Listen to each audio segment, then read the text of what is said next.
Hello everyone, আজকে ভাবলাম যে তোমাদের সাথে আমার সারা দিনের একটা রুটিন শেয়ার করি। তো সবার প্রথমে দেখো, আমি ঘুম থেকে উঠে দেখছি মা এখানে পুজো দিচ্ছে, আর এখানে আমিও রেডি হয়ে গেছি, ফ্রেশ ট্রেশ হয়ে যাচ্ছি পড়াতে। আর আমি উঠেই সকালবেলা ধরো 7টা সাড়ে 7টার দিকে। আর এদিকে দেখো গাছগুলোতে কি সুন্দর ফুল ফুটেছে। এইগুলো হচ্ছে সাদা মানে নয়নতারা, আর ওইদিকে হচ্ছে নয়নতারা। এখানে অনেক গাছ রয়েছে। তো সবার প্রথমে উঠে আমি ভাইকে পড়াতে গেছিলাম সেদিন। আর এই দেখো এখানে আমার দিদা, মানে ভাই বলতে আমার মামার ছেলে, আর ওদের বাড়ি থেকে আমাদের চার বিস্কুট দিয়েছিল। আর এখানে আমরা খাবো বলে ওকে আমি বলছি যে তুই হাই বল, তো ও হাই বলছে। আর এরা হাই বলে স্ট্যাচু হয়ে বসে রয়েছে। জানো তো, ছোটোবেলাতে না দিদা বাড়িতে আসার একটা অন্যতম কারণ ছিল এই দুধ চাটা। বেসিক্যালি আমাদের বাড়িতে মানে আমার ঠাম্মা বাড়িতে কিন্তু কখনোই দুধ চা খাওয়া হয় না, কারণ ঠাম্মা বাড়িতে সবার হাই প্রেশার, তো সবসময় রচাই খাওয়া হতো। আর দিদা বাড়িতে দুধ চা করতো। আর ছোটো ছিল তো, ছোটো ছিলাম তখন, আমরা তো ভাবতাম যে দুধ চাই তো বেশি টেস্টি, তো মানে এটা খুব ভালো লাগতো। আর নিমকি বিস্কুট দিয়ে দুধ চা খেতে তো আরও ভালো লাগতো। তো দিদা বাড়িতে সকালে ব্রেকফাস্টটাও করলাম রুটি আর তরকারি দিয়ে। দেন গেলাম দিদাবাড়ি পাশের বাড়িতেই আমার আরেকটা স্টুডেন্টের বাড়ি রূপসা, ওদের বাড়িতে পড়াতে। আর এইদিকে দেখো রূপসার বোন আমার হাতের অবস্থাটা কি করেছে। ও আমাকে খুবই ভালোবাসে, আর আমি ওকে খুব ভালোবাসি। ও যা ইচ্ছা তাই করতে পারে আমার সাথে, যদি আমি একটু বকাতে তাহলে ওর মন খারাপ হয়ে যায়। তাই আমি ওকে কিছু বলি না, কারণ ঠিক আছে ও বাচ্চা মানুষ, আমি ওই জন্য কিচ্ছু বলি না।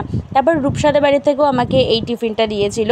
তো তোমরা তো জানো আমি মাঝে মাঝে রূপসাদের বাড়ির থেকে মাঝে মাঝে যে স্ন্যাক্সগুলো দেয় সেই ভিডিওগুলো তো তোমাদের সাথে শেয়ার করি। দেন এই যে এটাই হচ্ছে রূপসার বোন, তো আর এটা হচ্ছে রূপ। আমি আবার দিদা বাড়িতে গেলাম, যেহেতু বৃষ্টি পড়ছিল তো আমি ভাইয়ের কাছ থেকে ছাতাটা নিলাম, নিয়ে আমি এবার বাড়িতে আসলাম। আর এখানে আমি বলে রাখি, আমি সকালে পড়াতে গেছিলাম ধরো 8টার সময়, 8টা কি 8:45, 8টা হয় না, আমি 8:45টার দিকেই পড়াতে চলে যাই, যেহেতু সেই দিনকার ছুটি ছিল সেই জন্য। না হলে আমি 7:30 কি তার সময় পড়াতে যাই। যাই হোক সেদিন খুব বৃষ্টিও হয়েছিল। আর এদিকে আমি ধরো পড়াতে গেছিলাম ওই 8:45 সময়, আর এদিকে আমি বাড়িতে এসেছি তখন বাজে পুরো 2টো মানে।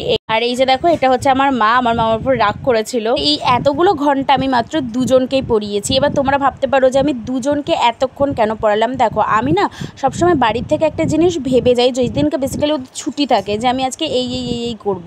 এবার ওরা বাচ্চা মানুষ, ওরা কি করে, প্রচণ্ড দুষ্টুমি করে। আর আমিও বলি যে যতক্ষণ না তোমরা ওইটুকু কমপ্লিট করবে আমি তো যাব না, বসেই থাকবো। তো এই করে করে কি হয়, আমিও বসে থাকি আর ওদের পুরোটা কমপ্লিট করিয়ে আসি। এই জন্য অনেক সময় লেগে যায় আর কি। আর এই দেখো যেই দিনকে এই ভিডিওটা আমি করেছিলাম সেই দিনকে আমার বোনও বাড়িতে ছিল, কিন্তু এখন যেই সময় আমি ভয়েস ওভার দিচ্ছি আমার বোন বাড়িতে নেই, কারণ আমার বোন এখন কাজ করে একটা দোকানে। তো আমার বোন এখানে কাজে গেছে। তো আমি এটা ভাবছি যে সময় কত তাড়াতাড়ি চলে যায়।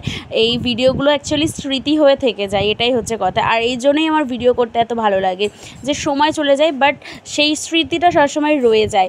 যাই হোক এইদিকে দুপুরের লাঞ্চটা আমি করলাম এই সোয়াবিনের তরকারি, উচ্ছে ভাজা। যারা আমার ভিডিও দেখো তারা জানো যে আমি উচ্ছে ভাজা খেতে খুব ভালোবাসি। তো এখানে আমি উচ্ছে ভাজা দিয়ে খাচ্ছি। আর তাছাড়া ছিল শাক ছিল আর সোয়াবিন। আর আমাদের বাড়িতে না সোয়াবিনটা ডিমটা সবথেকে বেশি হয়, কারণ আমরা সবথেকে ভালো খাই এই দুটো জিনিসই। সবজিও ভালো খাই, অনেকেই সবজি পছন্দ করে না, তবে আমাদের সবজি খেতে খুবই ভালো লাগে। যাই হোক এখানে আমি দুপুরবেলার লাঞ্চটা কমপ্লিট করে নিলাম। দুপুরের লাঞ্চটা কমপ্লিট করার পরে এখানে আমার স্টুডেন্ট পড়তে আসলো, ওকে আমি বিকেলবেলা পড়াই। আর এইদিকে দেখো আমি একটুখানি নিজে পোজ দিয়ে নিচ্ছি আর কি, মানে আর পিছনে আমার মা ঘুমোচ্ছে তখন। যাই হোক আমার এরকম মাঝে মাঝে পোজ দিতে খুবই ভালো লাগে, যদিও আমার সামনের টাকটা দেখা যাচ্ছিলো, তো কিছু ওকে ওটা কোনো ব্যাপার না। বড়ে বড়ে দেশে মেসে ছোটি ছোটি বাতে হতে रहती है। তো এই যে এখানে তারপর আমার বিকেলবেলা খুবই ফুচকা খেতে ইচ্ছা করছিল, তো আমি মাকে জোর করে টেনে টুনে উঠিয়ে টাকা দিয়ে বললাম প্লিজ গিয়ে ফুচকা নিয়ে আসো। তো মা গিয়ে ফুচকা নিয়ে আসলো। আর এখানে এই যে এটা আমাদের পাশের বাড়ির পুচকেটা, তো ওকেও আমি ডেকেছিলাম যে একটা ফুচকা খেয়ে যা, তো ও খেয়ে গেল। মানুষ ঠিক কতটা অসভ্য হয় আমি এখানে পড়ে গেছি, আর ওরা লিটারালি হাসছে। এখানে আমি পায়েলদের বাড়িতে গেছিলাম, আর পায়েলে দিদি আমাকে এখানে কাঁঠালের বীজের বড়া করেছিল, তো সেটাই দিচ্ছিল। তো আজকের ভিডিওটা এইটুকুই। যদি ভালো লাগে তাহলে লাইক কমেন্ট শেয়ার করো প্লিজ, আমার চ্যানেলটা সাবস্ক্রাইব করো প্লিজ। আর ভিডিওটা কেমন লাগলো কমেন্ট করে জানিও। Thank you for watching.